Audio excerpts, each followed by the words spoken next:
In October 2017, the fastest man over 400 meters in history injured himself doing something almost every top sprinter is warned never to do. He stepped onto a rugby field for a charity match, slipped once, and tore his knee apart. That single afternoon changed the entire trajectory of a world record that still hasn't fallen today. Let's go back to where it all started. A year before Rio, at the 2015 World Championships in Beijing, a young South African named Wayde van Niekerk had already shown the track world something special. He beat both Kirani James and LaShawn Merritt in the 400-meter final, running so hard that he had to be carried off the track on a stretcher afterward. Michael Johnson, the man who had owned the world record since 1999, watched that race and told people this kid had the potential to break it. A year later, on the 14th of August 2016, inside the Olympic Stadium in Rio de Janeiro, a 24-year-old Van Niekerk lined up in lane 8 for the Olympic final.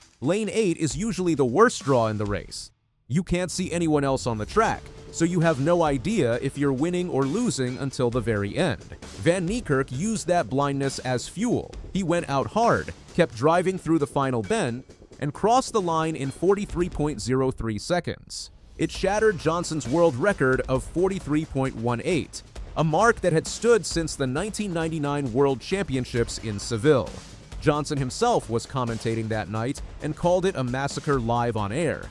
Van Niekerk had just become the first man in history to run under 10 seconds for 100 meters, under 20 seconds for 200 meters, and under 44 seconds for 400 meters in the same career. Nobody else has ever managed that combination. He was 24 years old, trained by a 74-year-old grandmother named Ans Botha, and every expert in the sport agreed on one thing. Sub 43 seconds was coming, and it was coming soon. Then, on the 7th of October 2017, everything stopped. Van Niekerk agreed to play in a celebrity touch rugby match at Newlands Stadium in Cape Town, an exhibition event held ahead of a test match between the Springboks and the All Blacks. It made sense at the time. Van Niekerk had actually grown up playing rugby at school in Cape Town alongside his cousin Cheslin Colby, who would go on to win his own Olympic medal in rugby sevens that same week in Rio. This was meant to be a bit of harmless fun for a good cause. Early in the game, Van Niekerk slipped on the turf and went down awkwardly. At first, nobody thought much of it, including him. He didn't realize how serious the damage was until he saw a doctor a few days later. The scans showed a torn anterior cruciate ligament, along with tears on both sides of his meniscus. Just days after his own wedding, he flew out to the Stedman Clinic in Vail, Colorado for surgery. Doctors told him to expect 6 to 9 months of rehabilitation. He missed the entire 2018 Commonwealth Games as a result. Years later, when reporters brought up the injury, Van Niekerk refused to make excuses for it. He said he made the decision to play that day, and he put himself in that position. But the timing was brutal. He was the reigning Olympic and world champion, on the edge of rewriting what a human body could do over one lap.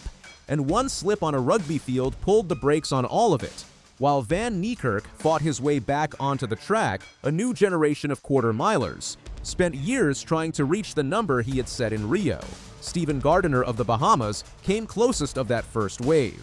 Standing 6'5", the towering Bahamian won the 2019 World Championship title in Doha with a time of 43.48 seconds on the 4th of October that year, and he added Olympic gold in Tokyo 2 years after that. Even so, 43.48 left him nearly half a second off the world record, and a string of later injuries kept him from ever seriously threatening it again.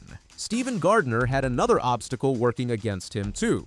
He had been diagnosed with Graves' disease back in 2017, an autoimmune condition that overworks the thyroid, and he still managed to keep winning medals despite it.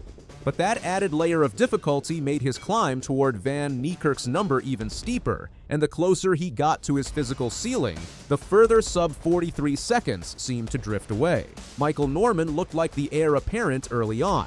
He ran 43.45 at the Mount San Antonio Relays back in 2019, and he won the world title in 2022 in Oregon on home soil. But the years that followed were rough. Tendon problems, a worsening pelvis injury through 2024, and eventually surgery kept him off the track entirely through most of 2025. He only returned to competition in April 2026 under a brand new coach in Austin, Texas, splitting a modest 44.7 in his first race back after 19 months away. The talent never disappeared. The window to use it keeps getting smaller. Then came the Paris Olympics in August 2024, and one of the greatest 400-meter races ever run.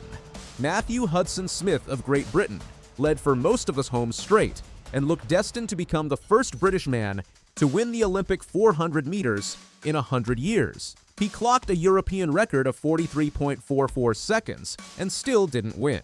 American Quincy Hall found another gear in the final strides and stole the gold with a personal best of 43.40, the fastest time by anyone since Van Niekerk's world record 8 years earlier. 5 different runners broke 44 seconds in that single race, something that had never happened before in Olympic history. For one night, Hall and Hudson-Smith both looked like real threats to the record itself. Then both men hit walls. Hall missed the entire 2025 World Championships with a hamstring injury.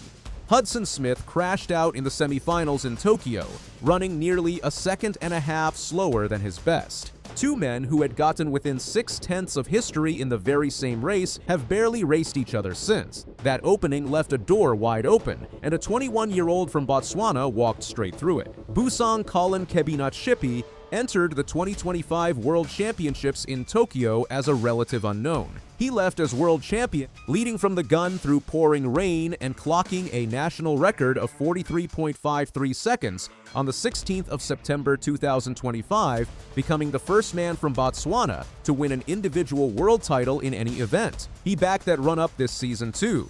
At the Diamond League meeting in Paris on the 28th of June 2026, Kebinat-Shipi crossed the line in 43.54 seconds, just 100th off his own best and the fastest time recorded anywhere in the world this year. He is young, he keeps improving every season, and right now he is the only man on the planet consistently running inside 43.6. 43.03 has now survived nearly 10 years, longer than Michael Johnson's record lasted before it. The men who came closest to it either got hurt, aged out, or simply couldn't repeat their best when the moment actually mattered. The fastest man in the world right now is barely old enough to rent a car in most countries, and he is still half a second away from the mark. A rugby field in Cape Town may have cost this sport its best shot at watching someone break 43 seconds live in real time. So the question isn't really whether Wayde van Niekerk's record can be broken. Physically, sports scientists agree the human body can go faster than 43.03. The real question is whether the next runner who gets close enough stays healthy long enough to actually take the shot. Gardner couldn't. Norman couldn't. Hall and Hudson-Smith haven't managed it yet either. Right now, a 22-year-old from Botswana is the only man even in that conversation, and history says conversations like that have a habit of ending the same way for this event. Someone gets close, and then something gets in the way.